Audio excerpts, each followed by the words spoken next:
Hello and welcome to Make Ideas Reality, the podcast. This is a podcast dedicated to everyday creative heroes making their ideas reality that wouldn't necessarily get their story heard. I hope to inspire you with their stories, give you courage to leave your comfort zone, think big, and be the badass creator you are meant to be. I'm Justin White, aka the Garage Avenger. Let's do this!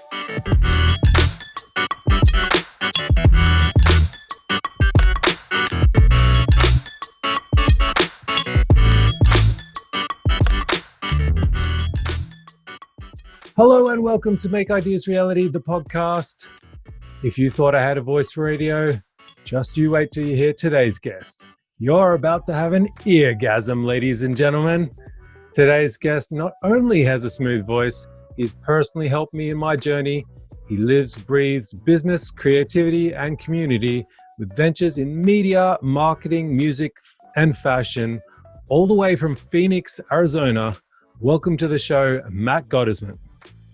I like that. You've given me some new material for me having an intro, man. Thank you for having me. Thank you. I'm actually flattered by that because considering how many episodes of podcasts you've made. Thank you. Thanks for having me here, man. For sure.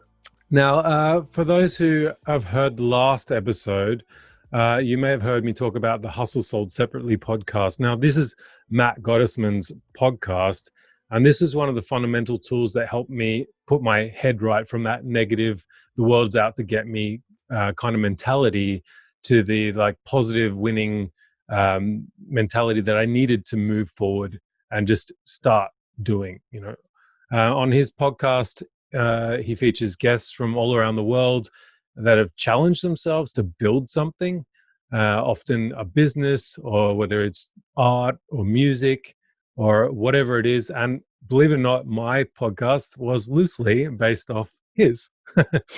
And it was hugely inspiring for me.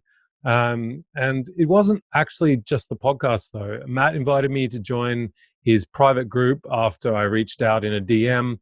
And within this private group, I was nurtured by the community with a lot of positive affirmations and some sometimes hard smacking truth, which built my confidence. And I'll never forget when people started saying, "You're good at video, Justin." You're good at video. I'm like, what? I'm good at video? I don't understand. So, and that confidence allowed me to just start making projects in my garage, making videos, making social media content, and, making this podcast.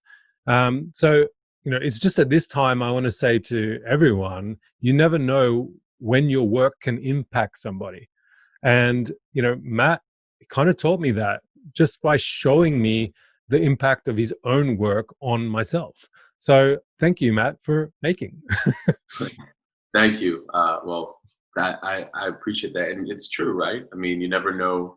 You don't know who's watching you until they reach out through a DM, and then you respond and the ripple effect happens. And I think sometimes we put ourselves out there, and we put a lot of content in our art or whatever it is that we're building in front of this vast global audience that is the internet. It's not until anybody comments back that we get a signal, if you will, of like, is this thing on? And it's interesting because we can, we go through our own mind jumblings along the way of like, is this even being effective? But then when people start talking to you back more, you realize, wow, this does have a ripple effect. And then how do we all connect from that too? So, Yeah, like I just today, I had a conversation with one of my patrons. I rang him up actually just to pick his brains about a project, and because he's quite good with what I was working with. And, he just gave me again this affirmation that I was doing the right thing with the podcast and just to keep on going. And that means a lot. And you don't often get that, but when you do, it's very important to see it and acknowledge it and just say, right, the universe is telling me I'm going the right direction. You just got to keep on going and great things will happen. So, yeah. Well, and just for your audience sake, so they understand, since I feel like I've been a part of your journey now for a while, Yeah. and I told you this before the show, and I told you this previously, from your consistency, is to that, right? Is that I've constantly watched you. Well, this might work, and then this might work, and then this might work, and so from starting video to doing really extensive videos to cutting them and editing them while you're also making all the stuff in your garage, and then changing your approach, and then adding a podcast, and then pivoting, and then adding different content and pivoting. Like it's a process, right? So I've watched you consistently develop that content over time, and we know that that's always the magic formula. There's nothing that can really replace that. So, Oh, thanks, man. I really appreciate that. That's a lot of smoke blowing up asses here. now that we're doing it, complimenting each other, let's just get to the real shit. All right. Well, there could be a lot of people that, or probably a majority of my listeners have no idea who you are. So I thought I'd give you the chance to tell people a little bit of who you are and what you're all about. Yeah. So, everybody, it's nice to meet all of you that are listening. And I'm a digital nerd. Like, I'm just an internet geek that's been doing this since the days of like Napster all the way to like TikTok and everything in between. It's kind of what I've come to say recently to people. It's like that's been my extent of playing around with the internet. So as a with a digital background, I used to, with bigger brands, I used to go in and consult like Louis Vuitton, Moet Hennessy, and a bunch of alcohol brands, and then the World Trade Center and all these different brands where they didn't really understand how do you take your business and operate it more online, and then also deal with like vast audience and sales and all that stuff, right? There's a lot that goes in there, digital marketing and coding and websites and all that stuff. So outside of being that digital consultant, I eventually turned to marketing and media, more on online stuff for myself. Created a media company where I have all the social media and a podcast called The Hustle Sold Separately. We are up to 4 million downloads, and between the social media and the email list and the podcast, I reach around 10 million people per month in total impressions, which is nice. That's huge. It's big. Yeah, it's crazy now to think about, but I started that 7 years ago. The start of it was from an account on Instagram called HDF Magazine, Hustle and Deal Flow. And I just say that right there is where we have the conversation at the intersection of culture, creativity, and entrepreneurship, right? Because we're all kind of creating something. And that was my kind of cry to the world of, let me vent and talk about business and life and spirituality and relationships and all this mess of a entrepreneurial journey. And I just didn't think that nobody was listening. And then all of a sudden everybody was listening. So I was like, oh shit, I have this audience, and then created the podcast. And then in more recent years, I wanted to shift my consultancy, just out of wanting to be able to scale my time and what I do for people. So I turned it into an agency where it's a growth marketing agency. So how do you kind of put all the systems and things into your business so you can kind of grow it without feeling overwhelmed? That's the least nerdy way of saying it, but it's like all the tech in the background that helps you scale your product or your service or whatever it might be. And then and then I'm also involved in music, as you mentioned, which is like a returning home for me, because I started my career wanting to do digital music because of Napster. And so I'm the president of Orlov Entertainment out in West Hollywood, which is a music events company, puts on really cool live events in around the country of the US and soon to be international. And what else can I say? And then, you mentioned fashion. I'm on the board of Phoenix Fashion Week. Usually all these things that I get involved in is because they're wanting to know how to use the internet. If I'm using it's like, or better use the internet for their endeavors, from a marketing standpoint and, growing these vast audiences. So, that's the long version. And when, people say in 10 seconds or less, what do you do? I just say I'm a founder of a marketing company, a podcast, and my own media, and a 20-year digital marketing consultant. So there you go. Yeah, I find that hard to actually answer that, in Thank you. seconds. I hate answering it. Oh, it's so I hate uh, answering it. I feel like I have to put like slashes in everything. Like Yeah. I'm a father, I'm a husband, I'm a maker, I'm a podcaster, I'm a YouTuber. Like when does it stop? Right. Well, and then the other thing too is we get older, and I had we get involved in more things, and a woman asked me, she goes, well, how do you stay focused? And I said, the thing is I'm actually doing what I do really well in my lane. It's just that several people ask me to drive the same lane in their things, or in partnering with them as well. So I'm not really, I'm supported in these other things. It's not just me, in some cases it is for my own stuff, but in other cases, like I'm just doing what I do really, really well around very smart people who are doing what they do really well. It's just complementary, you know? Yeah, we're here to do different things. We're not contained to any one box. So Let's talk a little bit about the creative process because this is yeah. what this show's all about. Um, Sort of, why don't you tell people about what type of content and creativity you use in your work, and what is the process you use from like the idea to, or even just finding inspiration to actual execution and delivery? Oof. How much time we got? um, cool, fair. So I am a content creator through and through. I love it. Um, on HTF magazine, the conversation there is meant to be around, as I mentioned, creativity, culture, and entrepreneurship, right? The journey of making, if you will, and becoming who we're becoming. Cool. On Hustle Sold Separately as a podcast, there's similarities to HDF, which are nice. And that's, I'm trying to feature creators from around the world. I call everybody a creator.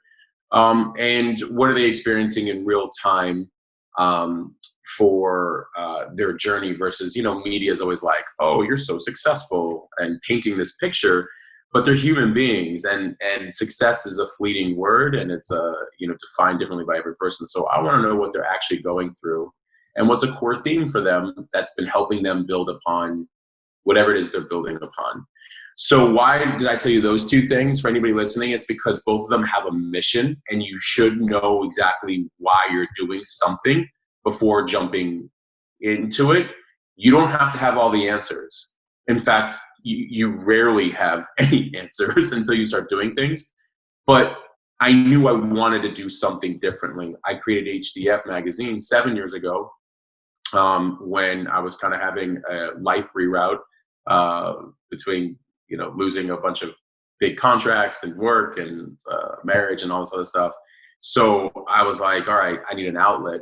And so at the time it was Instagram, and I basically knew that I wanted to speak to the rest of the world about the overwhelm of entrepreneurship and make us feel more connected and less like weird for wanting to do things differently than the way society tells us we should do it. Because that was also related to my story of like what I was going through. You're weird. Why would you do it that way? No, we don't collaborate around here. We follow the status quo, and all of these just different things, or being harped on, like, when are you gonna get something real? All these things for when people don't understand you, that can become our narrative. And I wanted entrepreneurs and creators from around the world to feel less like lonely in that process. Like, hey, it's cool. It's cool. Like that's just society. They don't understand you. So knowing that became my why. And then I knew I wanted to do content around that. So the kind of content at HDF was around, this motivational but realistic, kind of amalgamation, if you will, or whatever, of like, bringing them together, where I didn't want to sound, no offense to like the Tony Robbins of the world or anything like these other people that have been around a long time. I just didn't want to have that conversation of like, you can do it. It's like anybody can do it. But let's have a real conversation about maybe why you're getting stuck in the doing, or you didn't feel like it today. Cool. You want to talk about that? Like, that happens. And I felt like I knew that I wanted to do content differently. Therefore, I started looking in the market for providers of that, and I couldn't really find it at the time. I still, in some ways, can't find it. And I then had a beautiful tool called Canva.com that I started making it's a free tool, and I would start making content in there specifically for Instagram style photos. And I would, there were several things that I would do. I knew that creators meant not just entrepreneurs, but it also meant like photographers, videographers, models, musicians, producers, painters, sculptors, fashion bloggers, whatever it might be. They were just creating. So what I did is I would look at some of their content and be like, oh, I love like what you're doing here. And then I would put a thought or a quote over it that I made of my own writing, usually my own writing for the most part, to give it that visual aspect. And then I would also reach out to the creator and say, do you mind if I share your photo? And this is how I did it. And they're like, oh, I love what you're doing. Yeah, go right ahead. So I would put it up, they would share it, I would share it. And that's basically how I was able to grow, is because I was social networking, right? I was actually like connecting with other people online. And I just wanted to say that as part of the process. It's like, you want to think about your content. You want to think about how you can connect it to other people and be relevant to the people you're trying to appeal to, or to culture in general, and how would you affect culture? And then I would just make these posts inside of Canva. The irony of anybody that goes to my page, the irony of if they see the black, white, black magazine style, is I stumbled on that. So meaning I did 2 rows by accident of black, white, black, not realizing that happened, and it looked good. And I haven't actually gone away from that in whatever 5-6 years at this point. The reason why I'm telling people this now is, as calculated as you think you can be is as random as you're going to be at the same time. We just don't know what we don't know until all of a sudden you see something, you're like, I like the way that looks. I think I'm going to run with that. So I just started creating content without really, I knew what I was doing it for and why I was doing it. I just had to develop more of a pace, set a marathon pace for myself. And I would then templatize inside of Canva for the different styles of posts. So I would streamline that process. And in the beginning, I was doing like 7 to 8 posts a day. So that was a lot back then. It probably still is a lot now. So I built up the audience there. And then I was very organic, where I would ask the audience, like, hey, anything you guys in particular like want me to talk about? Like, what do you guys think? And the idea of a podcast kept coming up. And I was like, I'm not doing a podcast. I'm not doing a podcast. I'm not doing a podcast. And then I was helping out a studio here in town with their digital marketing. And they're like, hey, when are you going to do a podcast? We want to help you do a podcast. I'm like, I'm not doing a podcast.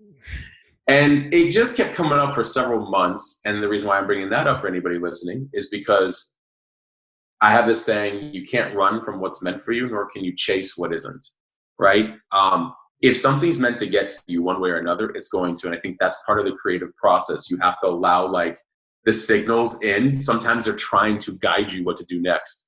So eventually I said, F it, we're doing a podcast. I went in the studio. People were so happy about it.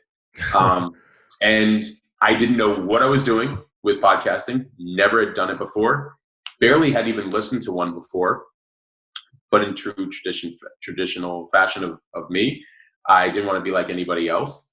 And I said, all right, what are the things I don't like about what I see out there so I can do something different? Mm-hmm. So I, as a process, I always tell people, like, if you see something in the market you don't like, ask yourself how you would do it differently. And that's a very good guiding principle at any time and anything that you create.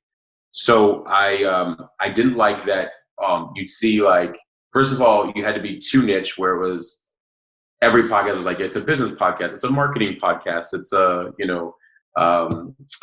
spiritual podcast, or whatever it might be. And then they would all basically have each other come on their same podcast to use their same audiences telling the same stories. And I said, no, I will not do it that way. I will do the most random group of people that I curate based off of their character, that are really doing something unique in each of their own industries, and highlight them and have them have just a general conversation about what they're experiencing while they're creating, right? Right, Their life. exactly. And Yeah. that's where Make Ideas Reality podcast Yeah. came from. I wanted to feature people doing the grind, making their things, making their Yeah. ideas reality. It's and you know people want that. They It's do. Well, amazing. It's amazing. I, I knew I wanted it. And that's the thing that was really interesting, because I remember saying to, like, I've got something to say. And I thought, if I've got something to say, there's going to be thousands of people out there that also want that chance to say something about them, their process, their work, yeah. whatever it is, right? In this maker community that I'm involved in, and I also wanted to expand it into creativity in general. And I think the people spoke pretty quickly. And I Yeah. think, I think you can having a close connection with your audience, and just being very humble and in the process, and organic, and listening and observing and learning are like the keys. And it didn't matter, the people that came on the podcast, they could be young, old, first venture, 50th venture, it doesn't matter, because they're all somewhere in a journey, still learning. And I wanted to really promote that part too. And it was the idea of, well, let's humanize this journey of creativity. So that way anybody listening can say, oh, cool, like they go through the same things that I do. Yeah, we're all humans having human experiences, right? So that was helpful. So I was kind of, this idea of creating these digital brands was something new, because normally I had worked with companies where we're using the internet to basically accentuate products, right? Or more so than services, really, but products in the market. And so creating digital brands was new, but it was exciting. And I also, something that you've heard me preach long time ago, and for any creator or maker listening to this, is you have to own your own audience, period, end of story. And you want to build it and develop it from the very ground up, because when you own your own audience, you own your own distribution network, you own your own media, you own your own sales, you own your own promotion and your own PR. You basically are your own media company, but you have direct access to people, and nobody can tell you otherwise. Because I found from the normal establishment, it's like, no, you have to play by these rules, and oh no, you have to pay us for this promotion, and no, you have to do this for that, and all of these blocks to, like, remove the direct to consumer route. And I was like, screw that. Like, I'm gonna have a direct relationship with my audience, that anything that I launch or create or test or try out, I have a relationship with them, and we'll do this together. Plus, you can impact, like, your art or your garage or whatever, your paintings, whatever it is, faster when you have direct access to your audience. And the misconception is that a lot of people think that you have to have millions and millions of followers. No, you don't. Like, you could have 1,000 diehard listeners or followers, or even purchasers of your product or service. 1,000 people, that's an army. Like, you don't realize in some countries, like, that's literally a small army of, like, people at your back. And so I always like to bring that perspective to people, especially with a podcast too. A girl asked me in San Diego on a panel, and she said, well, I'm not big. Like, what do I do? And how do I get so big? And I was like, why are you so concerned with becoming so big? And she's like, I don't know, like, because I want, isn't that what's supposed to happen? And I was like, no. I was like, you realize right now, if you had like 3,000 followers, that's an army. How many episodes do you do a week? I was like, let's say you do 9,000 a week.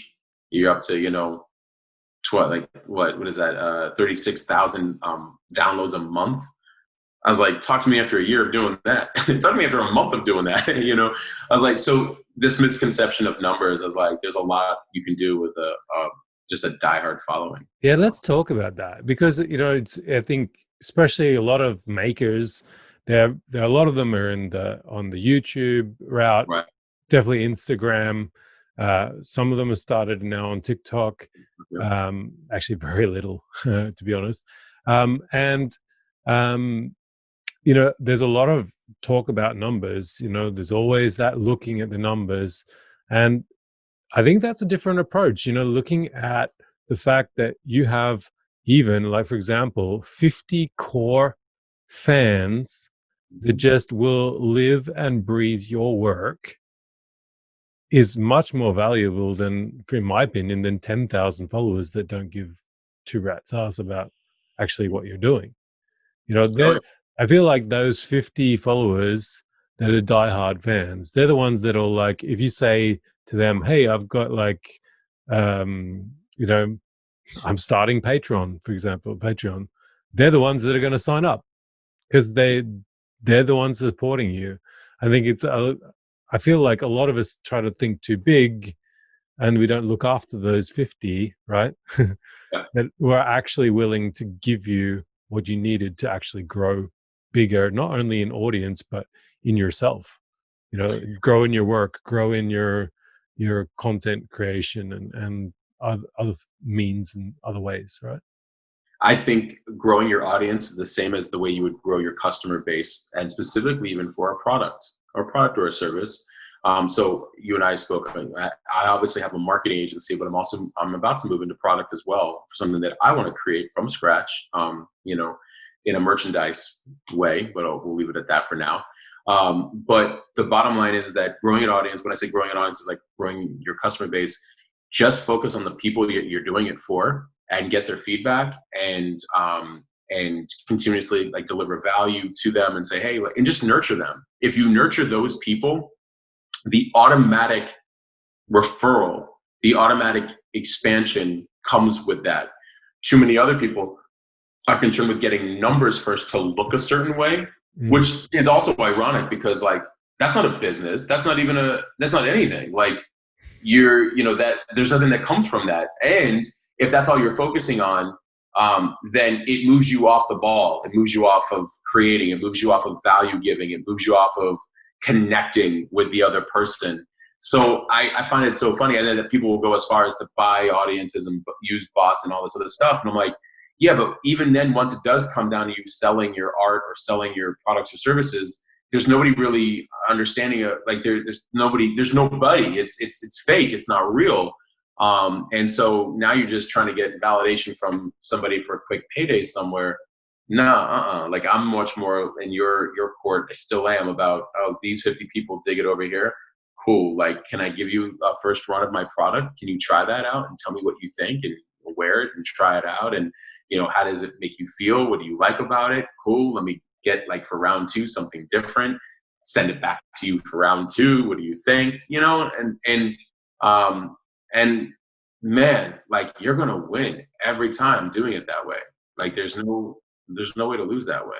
Yeah. Cause I feel like, for example, I started Patreon a couple of months back, and there were an amazing group of people that jumped on, but there was one guy.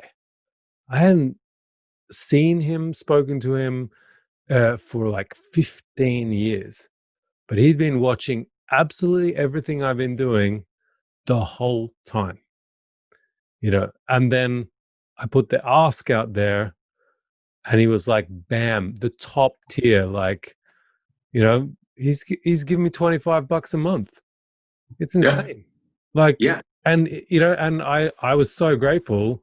And, I wrote back to him, and and he's like, you deserve it. Like, I want to support you. Like, I've been following you. And I had no clue, but it was because, he didn't feel at that point like he could tell me, anything more. He was just absorbing and getting value from me. And then when I gave him that chance to give back, he did. Yeah, no, it's exciting. Like if you hear any snoring, it's my dog underneath there. I'm like trying to wake her up. I'm like, stop snoring. No, you're absolutely right. I always found it interesting, the people that are watching that we have, especially ones that we've known for a long time. I always found it interesting, the people who are watching that I wouldn't have guessed versus the ones that I actually thought would be watching who have no clue. That to me was always the irony. I'm like, I'll have friends who are like, yeah, I'm not really sure what he does, people I grew up with. And then there were other people who I was cool with, way back in the day. But they follow me way more hardcore. And I'm like, interesting, like, Maddie, I love your content. I love this. I love that. I'm like, it's funny because this never would have happened. Like us chatting about this stuff, or, it also sees you how they've grown and what they've gone through and what's connecting with them. It's just interesting to watch. And then I also think that the support comes from a place of, I respect, like if I'm them, from just the conversations I've had, I respect you taking chances and doing things that resonate with you. And it whether you see it or not, Matt, it has significant impact. If it has impact on me, it has impact on many others you may not see. And sometimes we lose perspective because we're so much in the creativity mode and not in the understanding of how far the ripple effect goes. So it was just fascinating to learn that from people I had never anticipated watching my journey, and they've been watching it closely. Yeah. So. What do they say, Matt? Is it like the 1% actually engages and like the 99 just watch? Yeah. Something like that? Yeah, something like that. Well, first of all, okay, so in the content creation, so here's something else to think about from a process standpoint. Well, a couple of things. Number one, when you make your content, don't be afraid to put it out without it being perfect. It will never be perfect, just launch. That's not even my original saying, but it'll never be perfect, just launch. Number two, make the space safe to have a conversation about it. So talk about it, talk about your work, talk about your feelings, talk about, what's going on with this thing. Don't be the too cool for you, like, oh, hey, look what I created. Oh, hey, here's this, hey, like, hashtag I'm awesome. It's like, make the space safe so you launch content on your creativity, and then make the space safe to have a conversation about it. And that's why I've been able to get also a lot of engaging comments. And then I also make sure that I reply to each and every single comment, and I have for like the last 6-7 years.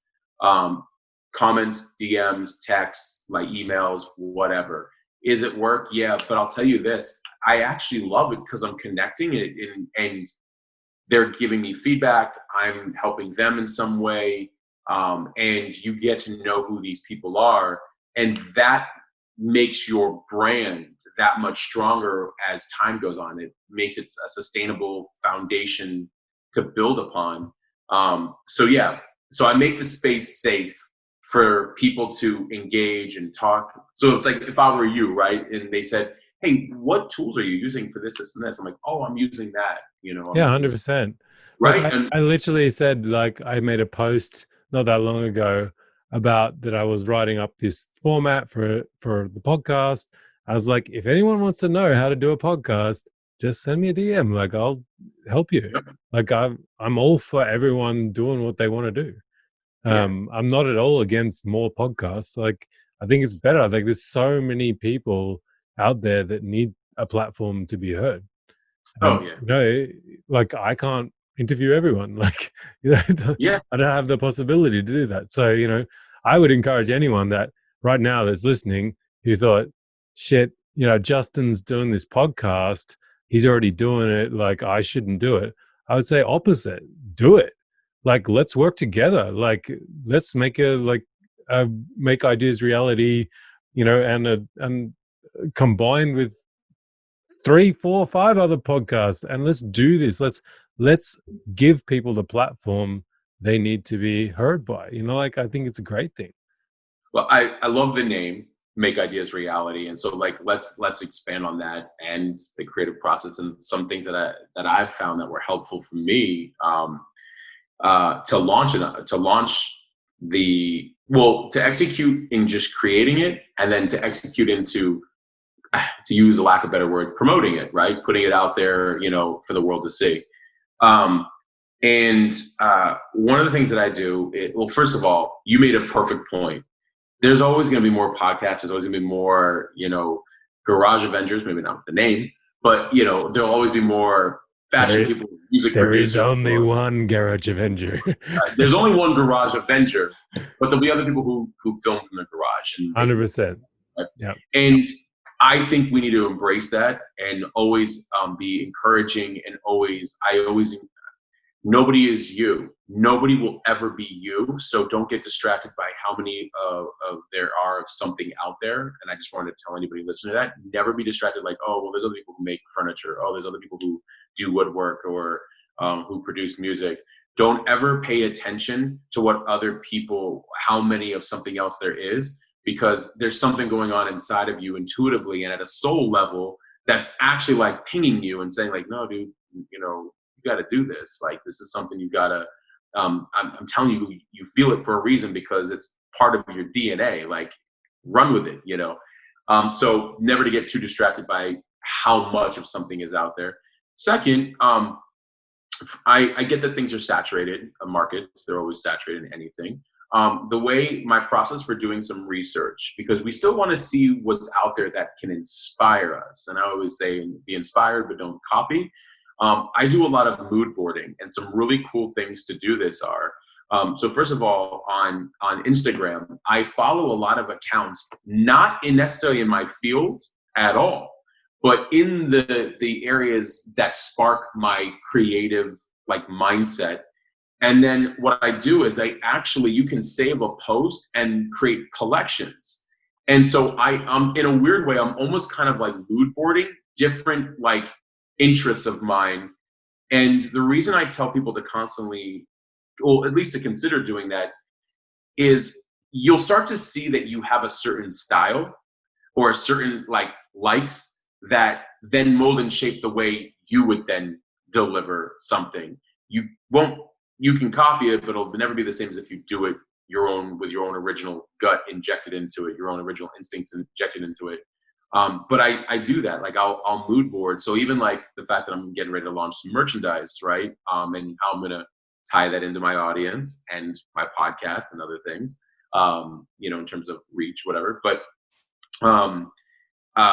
I've been mood boarding really cool brands out there that I'm like, I like how they, center their words on here. I like how they use stencils over here. I like how I'm learning about, manufacturing over here and that process. It's like you can save all these things to educate yourself, so that helps in terms of, bringing something to market and making it a reality. And then it's just about experimenting from there and not analysis paralysis, waiting for the perfect time. There is no perfect time, ever. Can I talk about what do you call it? Did you call it mood boarding? Yeah. Okay. So there's a theory out there. Well, it's not a theory. Is in fact you had him on your podcast. I'm going to balls up his name now. He wrote the book, The Creative Curve. Yes. I'm forgetting this. I'm at 325 episodes, if anybody's wondering. So I'm sorry. It's about 2 years ago. No, I've even forgotten. I feel bad. But yeah, he talks about the fact that you need to be creating. To be creating, you should be consuming 20% of your day. Yeah. Yeah. So I find that super interesting. I think it's not just literally like checking Pinterest, it's not that. It's, it's going outside, it's, absorbing the world. It is checking out Pinterest, but then it's also about things like keeping your workshop dirty.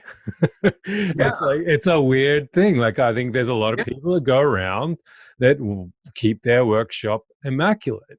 And that's who they are, but chances are, at least from the book The Creative Curve, if you have a filthy workshop, not filthy, but like a lot of things around, what generally happens is you hit a hurdle in your project, and then you're looking around your environment, which is your workshop, and you see a shape of a file or see something like a empty box in the form of something, and you're like, it just clicks, and then you go, aha, that's how I'm going to fix this problem. But if that was all packed away in a drawer or in a cupboard or like whatever, you don't have that opportunity.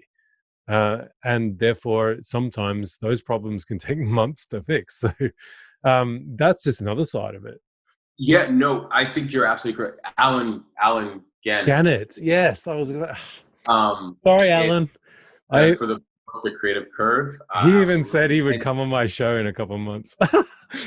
awesome. Yeah, no, he, so yeah, consuming, 20% of the day. I think life is a mood board, right? Meaning I had somebody asked me a few years back, like, what are you doing when you run out of content? I'm like, how could I ever run out of content? And they didn't understand it. They're like, well, I mean, I don't know. They're like, I mean, would you ever run out of things to say or this? And I'm like, if you're alive, you will never run out of things to say or talk about. Like, I was like, every day I'm living, content is coming to me daily because I'm paying attention, I'm present, I'm observing, I'm going through my own trials and tribulations, especially in business. And I was like, the funny thing is that as you evolve as a person, not everybody's always evolving at the same rate. And, there's tons of content out there from people just talking and doing and being. And so, I think you're absolutely right also about, my workshop is dirty, even being, my desk area and digital and having things around. Like so for you, your workshop could be the garage. Me, I've got tabs and things open because I pull things from, like, you know what? I'll pull that over here. I was wondering when I was going to use that. You know what I mean? Like I even get domains or URLs and I'm like, I'm feeling this one day. I don't know when it's going to be, but let me buy the domain now for when I'm able to channel the creativity of creating that product or whatever it might be, or that brand later on in the future.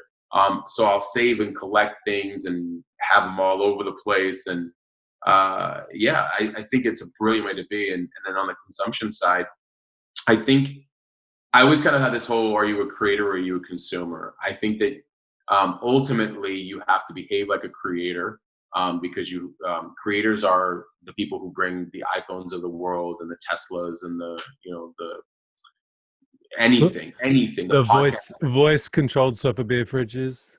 Exactly. Atmobiles, things like that. And consumers buy it, right? They absorb it, they buy it, and all that other stuff.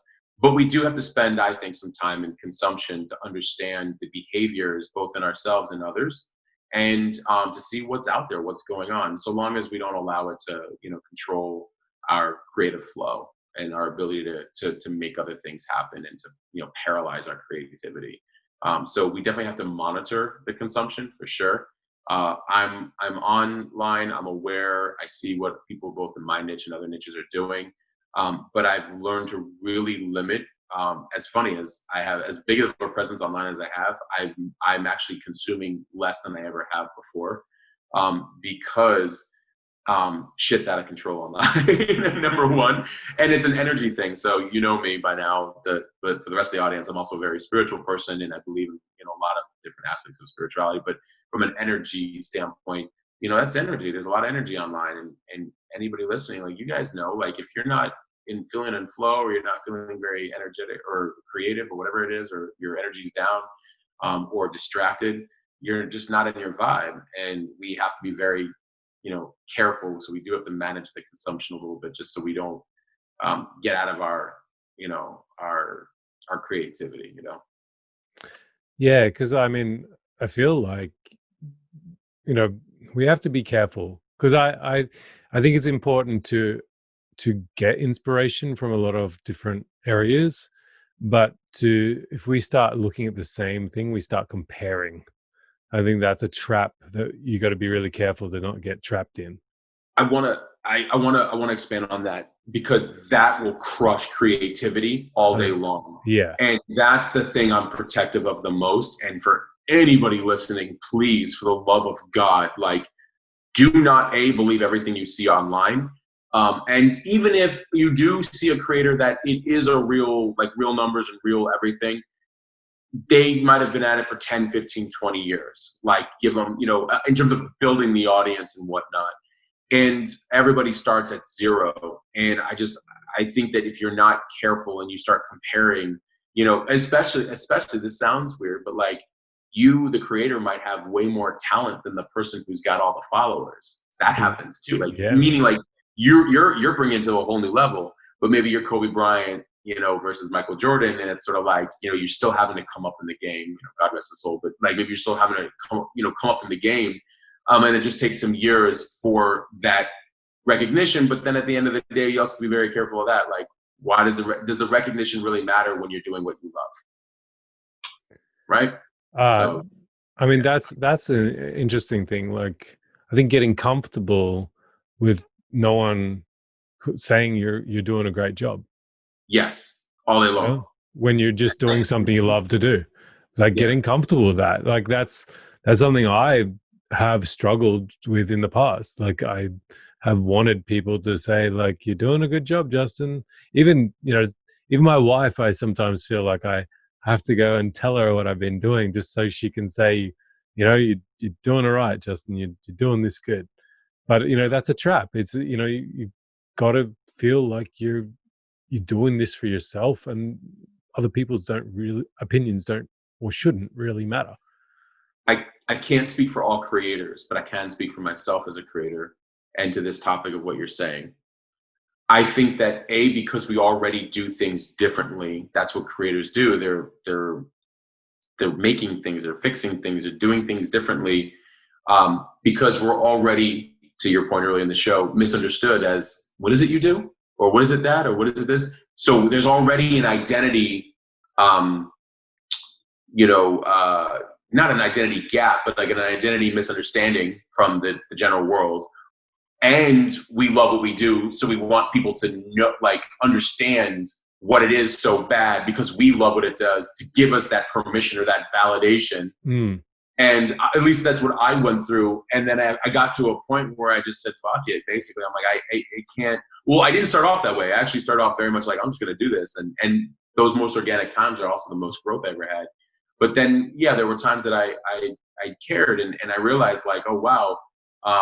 Part of my issue was because I wanted to be understood, and the more they kept asking, what is it you do? It was like, the more that thing kept haunting me. And I feel like we end up in this kind of identity thing that like, I want you to see my numbers and understand like what I've done and validate me. And it's like, you'll never really get that full validation.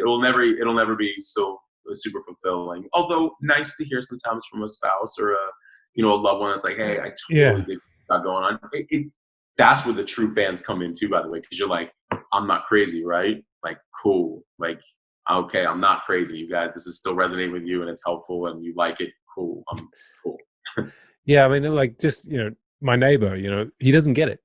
Like, and I can't. Like, I used to want to try to prove or make him get it, because me and my kids and his kids play often together, and we're there, and so I would say things like, oh yeah, started a podcast and it's doing well, and then when you start saying things like that, people want to know numbers, and then you start going, then you fall into a trap because you were feeling good about starting this podcast, then someone asked you, what are your numbers like? And then you're just like, well, you probably don't think they probably don't think they're good enough. So you kind of get shy and you kind of like, oh, yeah, I've got 300 listeners, and and you're always gauging their face to see if that's enough or good enough for them. And I think it's 100% trap, Yeah. Oh, so well put. Yeah. Unless you say it a certain way, like, oh man, I'm so grateful. Got 300 diehard listeners right now. And it's like, one day at a time. It almost intimidates the person asking, like, because even if people are asking for so many other reasons than the reason we think as a creator. They're asking for validation of, should I take a chance and do what I really love? For what level of respect do I have for them and like where they're at in the process, and how good are they really doing? To any number of whatever insecurities are happening in their own world, because everybody has insecurities. So they ask us kind of to get an idea, and if we're not careful, we can let that affect us. But at the end of the day, you're already successful if you're doing something that just resonates with you. You've already won. That's the key. Then it's just a matter of how long can you go doing it and loving it at the same time, and not be attached to any kind of outcome until let it grow organically or eventually run its course. But yeah, that's You're absolutely right. And because they don't care when you have like 50 followers or 50 subscribers, but then they have no problem celebrating when they're like, oh, wow, you got 50,000, subscriber listeners or 100,000 listeners or whatever it might be. And you're like, that's what it took? Yeah. Like, what about the fact that episode 100 and episode 1 are practically the same? I mean, I grew in my craft a little bit, but like, so I have to have a certain number for you to give the respect. Like, nah, I'm not for that. And that becomes a self-awareness thing in our own personal growth. And I also, just because this is really important to share, be careful, because I started at different phases losing the fun. And it wasn't until more recent times that I started asking myself, not for like the podcasting, but like just certain things in general, this whole entrepreneurial journey or creative journey, that I started asking myself, I'm like, when did this stop becoming fun? When did life, become so serious and like build, bigger, bigger, bigger, and not bigger the way because I do everything organically, but just that constant like chase feel. And I was like, dude, you gotta chill out, man. Like, life is meant to be fun, and not so. We have to show like I realize the importance of showing yourself grace. And I think this is a really important thing for especially for any creative. Is I heard a really cool quote of like, the way you treat other people, like your closest friends, and you let them get away with everything, right? And you're always encouraging to them, and you're like, hey, don't worry, keep going with Garage Avenger. Like, I love what you're doing. You're going to get there. You're going to do it, whatever. But then to ourselves, we're so hard on ourselves. And we need to start treating ourselves the same way we treat, a person we really admire and are our friend. And once I started doing that and showing grace for myself, I started taking all the pressures off and being like, yeah, this is where I'm at. And I love it. And I love what I do. And by the way, that also actually brings more into your world in the first place. But I realized that if we're not here to suffer, contrary to popular belief, that the grind is meant to only be, just a grind amount. Like, if we love what we do, we're already winning, and we have to learn to have fun with that process along the way. Yeah, I mean, the realization for me too is a little bit like it's for me, it's a balance. So like me personally, I would much prefer to be in the garage creating. That's my zen place, that's where I feel the most happy.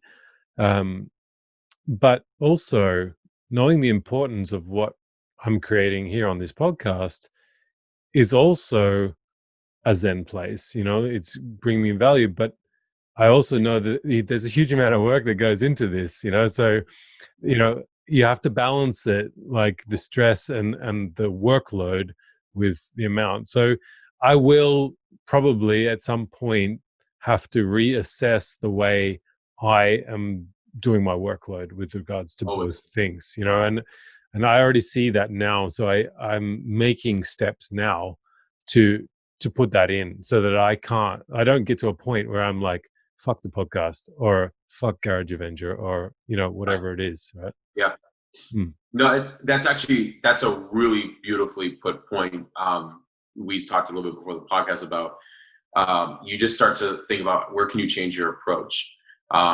You love building cars. A person loves building cars, and you want to build them even more, and a business is growing out of it. Well, how do you bring on more people, or even in a lean way, but like, how do you have some people do some of the other things that would normally occupy your time from an administrative place or a operational place that doesn't allow you to create more? We'll bring those people in that can help you do that, or establish certain systems that you can leverage to like work for you, to take care of certain things, so it frees up your creative process to keep building more.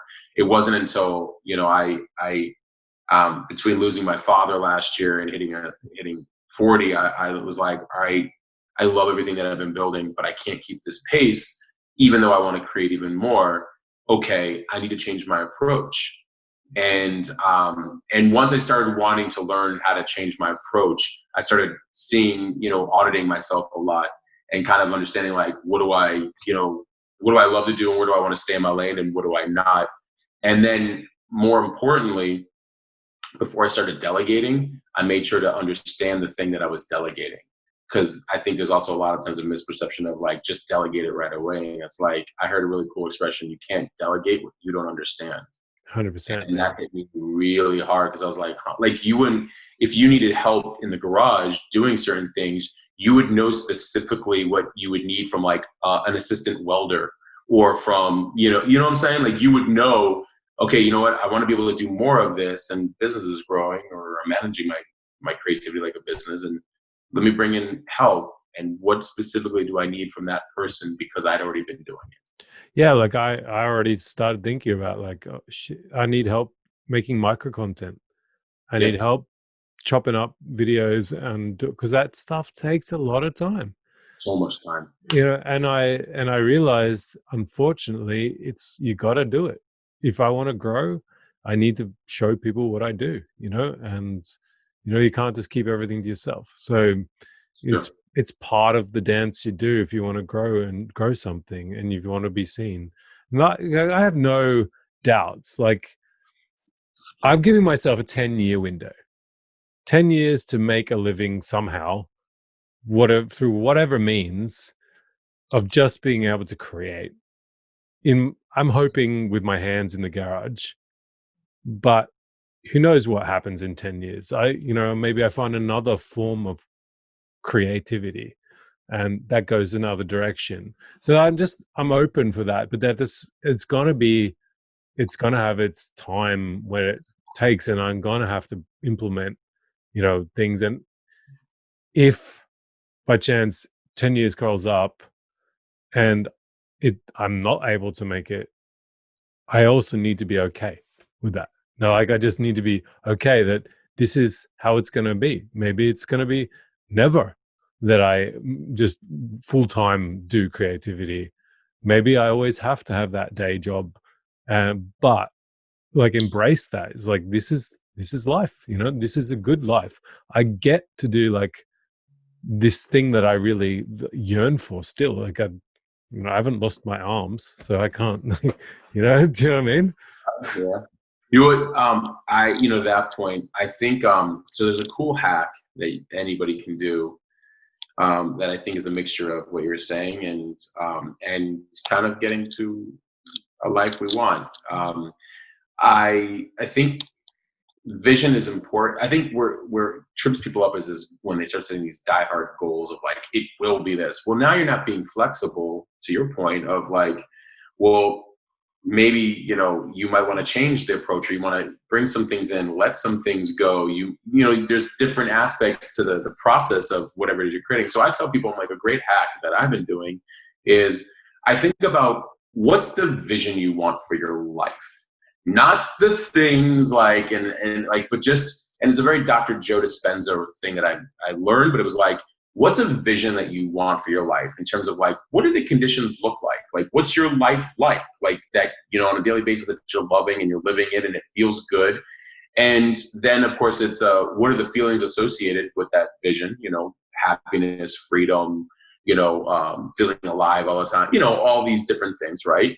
And by doing that, you have an idea of like what you're heading towards, but it's flexible. It's because like you're able to make decisions along the way that can say, does that align with future Matt? Does that align, what I'm saying, with future Justin? Like, would that fit in? And it's easier to make decisions along the way that are very flexible and not so attached to like, it will only be the garage this, or it will only be a podcast. It's like now you're trying to do a round peg, square hole scenario, and versus like, well, does this resonate with my vision at all? Like, and does it make sense? And how will it make sense? Yeah, I can see how it would be tied in. I think we have to be very flexible to allow ourselves to become what we're going to become, and it's okay to want to be like. The vision is, I want to be a creative always. What does that look like? Well, here's how I think being a creative would feel for me in the world in which I live in. And then on the way, it's a matter of, sometimes it's a job plus this, maybe it's contracted work, maybe it's somehow you get to a place where all of a sudden only you're creating for a living, because time has kind of caught up and your work has been admired, and you learned a couple of things from the 9 to 5, and you learned a couple of things from the contract work that you're like, oh, that's how you do that. I can do that for this, for what I create. I just think that there's just so much flexibility that has to be allowed. But we should definitely have a vision for our life. And that's why I think, having a why or a mission is important, because that steers you. Yeah. Like you can put things, I often put it like we call it like I always put that over the bit of paper, does it fit? So like if I want to make a turn, I always use that as like, does it fit that or not? And if it doesn't, then I don't go that way. So, I think as it was episode 20, we talked about this. Um, my why is to ignite creativity to make ideas reality. Yeah. So, you know, I'm hoping to ignite creativity in others so that I can also inspire them to make their ideas reality. And so the podcast fits perfect, Garage Yeah. Avenger fits perfect. There, for example, I had a job interview, 9 to 5, job. It didn't fit. Right. So I'm going to say no when they come and tell me that I've got the job, because I know they're going to tell me I got the job. But I know I got to say no because it doesn't fit. And that in the long term, yeah, the money was good, but in the long term, it's not going to make me happy. And that's what I'm really all about. Well, as somebody, and I've used this story before, but somebody told me a long while ago, way while back, he was in banking, but he loved cars and working out in cars. And I was like, okay. And he's like, yeah, my spare time, I work on my cars, I work on somebody else's cars, do some custom work. And I'm like, why is the job at the bank? Like, as a bank teller, not as like, learning banking and money and finance and stuff like that. Yeah. Like I was like, what, as a bank teller? And he goes, well, it pays well, it's this and that. I'm like, why don't you go work for like one of these like really like big custom shops, custom garages here in town? I was like, now it's aligned. You love cars, you're customizing some, you're around other people who do it. You make good money from that on top of that. Maybe not the same. Maybe it is, maybe it isn't. You have to work up, but at least you're constantly immersed in the art of what you're doing. And you're also seeing how it's run like a business, right? Mm-hmm. So to your point, if it aligns that way, everything that I do, whether for me or for clients, is all aligned in one way or another. From the media to the marketing and the digital and the or the music or the fact, like all of it, it's all related. That's just it. That's how I'm able to stay in my lane. And to your point, it's like you can weave it together. It's like, oh, the podcast makes sense, and this social media makes sense, and this email list and this product and these services, they just make sense. Yeah. Let's move it forward through the podcast. I feel like we're gonna have to skip over some of the normal stuff we go through, but I thought I'd go on to Inspiration Nation. Yeah. Inspiration Nation.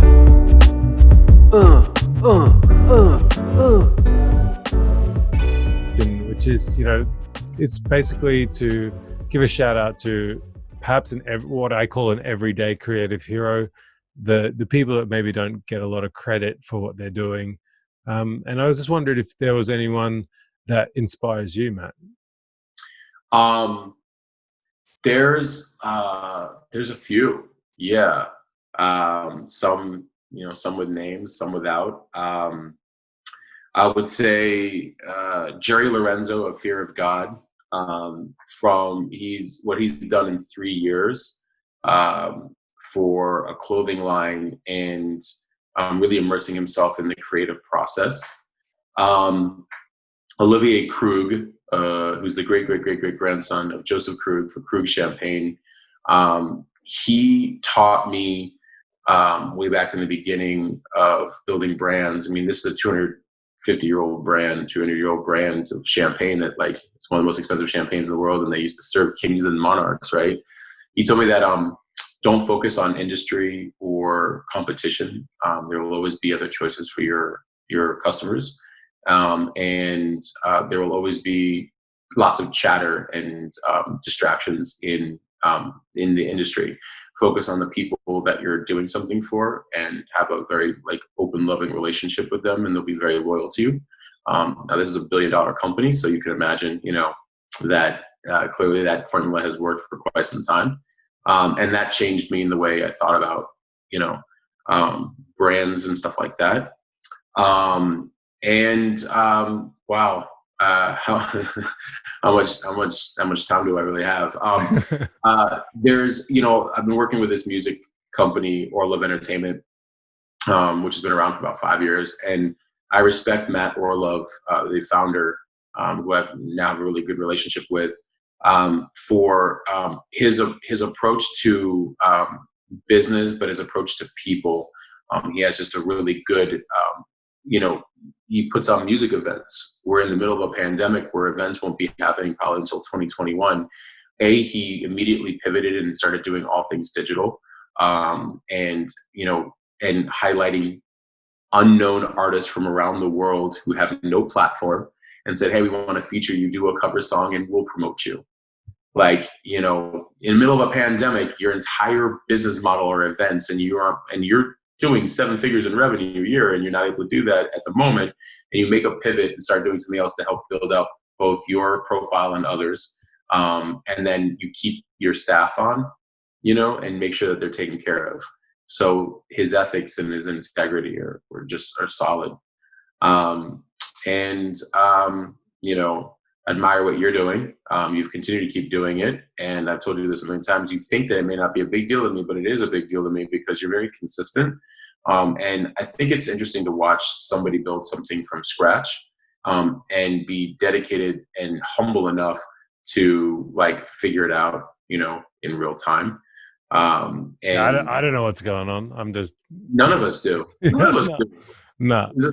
None of us do. We have this misperception that everybody constantly knows what they're doing, and we don't, So, So, I mean, it's funny because you asked, and I know there's a million different people I could probably, go on a tear with or whatever, but virtually every creator or entrepreneur that has been on my podcast, I admire every single one of them. So if anybody's interested, it's called The Hustle Sold Separately. But there's just been so many people on there that some are bigger than others, some are smaller, and they have all, the average success story is anywhere between year 10 and year 12. That to me is cool. There's been people on there like Mr. Cartoon, who's a legendary, tattoo artist and graffiti artist. I mean, global. He just had a Netflix, documentary called LA Originals, and with Estevan Oriol, who was a photographer who used to be with House of Pain as the management and did all the photography. So, and to that point, I want to just throw that out. Sorry for the rant, but it's here's a guy who was a music manager who was taking all the photography. And because he was doing all the photography, he loved it. And all of a sudden, he eventually moved out of music management and started becoming the photographer out of LA for LA musicians and bands, Tupac, to Cypress Hill. I mean, you don't know where you're going to go. So these stories, I admire these people, these creatives. Yeah, I know. I will never forget the episode, and I'm gonna forget his name. But you're 100% sure this is in the early episodes, when you had this rapper come on, and he talked about his journey of how he used to was it Ben? And he used to go to the radio station, just hustle to try and get on the radio. Yeah. And I just love that story. He knew what he wanted the whole way, and he tried every avenue he could and didn't give up. Yeah. The guy didn't take a breath whilst that story. No, not at all. And he was so positive, and you could say no, Ben. He'd be cool. I gotta go over here now because this person might say yes. No emotion about it whatsoever. It was just straight all right then. Well, thank you for letting me know. Next. I admire that. Because it's so directional and it's so inspirational of just going after your dreams. Who cares what anybody else thinks, and he truly loves it. So, yeah. I think we're going to wrap it up, Matt. Is there anything you want to, give the audience today to leave with, a philosophy or perhaps something you live by or a lesson learned? Yes. So I would say, do your absolute best to minimize distractions. Um, Constantly manage your energy. If you're around people that feel toxic or draining from your energy, it's not going to help your creativity. So you're going to have to release them over time from your world. Put yourself around more people who support your creative journey, and and I just have good positive energy. I think you have to constantly spend so much time in your craft, even more than you probably realize. And then you have to learn processes that make your craft even better. And the processes are sometimes the mundane tasks that nobody really wants to do, but are also the things that can actually help maybe get your work out even further to the rest of the world. And Not to be so hard on yourself, which is very difficult for all of us who are creatives. We want our best work. We want it now. We want to do it now. We want the world to see it now. We want a million different things now. But we have to learn patience and have resilience for the long game. And I think I know everything we do has to have a long game mentality into it. Um, you won't necessarily see all of the results from what we're doing today until 5-10 years from now. And even then, long game mentality is sort of like the bigger vision that you want for your life and in your creativity, and not so much the material world, and what it can do for you because of it. And I would also say, constantly be around other people you admire within your industry in some way, shape, or form, so you can keep learning, um, especially ones that are really dedicated to their mastery. I'm around some really gifted people in media and marketing and music and fashion and all these different things that I constantly ask questions. So no matter how awesomely creative you are and awesome you are in your thing or the work that you do, be humble enough to constantly ask really smart people really good questions so you can absorb and listen and implement it into your stuff. So that's what I would say. Yeah, because I often say that I'm just a you know a blithering idiot because I don't know anything. It's kind of a funny feeling because often people will see the work I produce and think I'm good at something, but if they watch my process, they'll realize that I'm just crashing and burning all the time, and then standing back up again. And it takes the people around you to keep that going. So if you have the right people around you, giving the right support, it can be like your wife, or she's pretty big for me, of course. But then you've got other creatives, around you doing the same thing. It's a lot easier to get back up again and just keep on going. Yeah, we don't know what we're doing. The only way we ever know what we're doing is by trying it out in the first place, because that's like, I try something. If it works, you're like, oh, okay, cool. So that seems to work when I do that particular activity. But then when something doesn't work, you go, okay, so don't do that again because that doesn't work. And that's just it. There's no failure. It's just it either works or it doesn't. And we're just kind of building furniture from scratch and figuring out, like, how do we do it and what tools do we do to do it along the way. You Yeah. know? Yeah. All right. Well, thank you so much all for listening, guys. Before you go all and Insta stalk Matt, be sure. Oh, hold on. Hold on. Wait a second. Well, stop. Let's rewind. Where can people find you, Matt? That's awesome.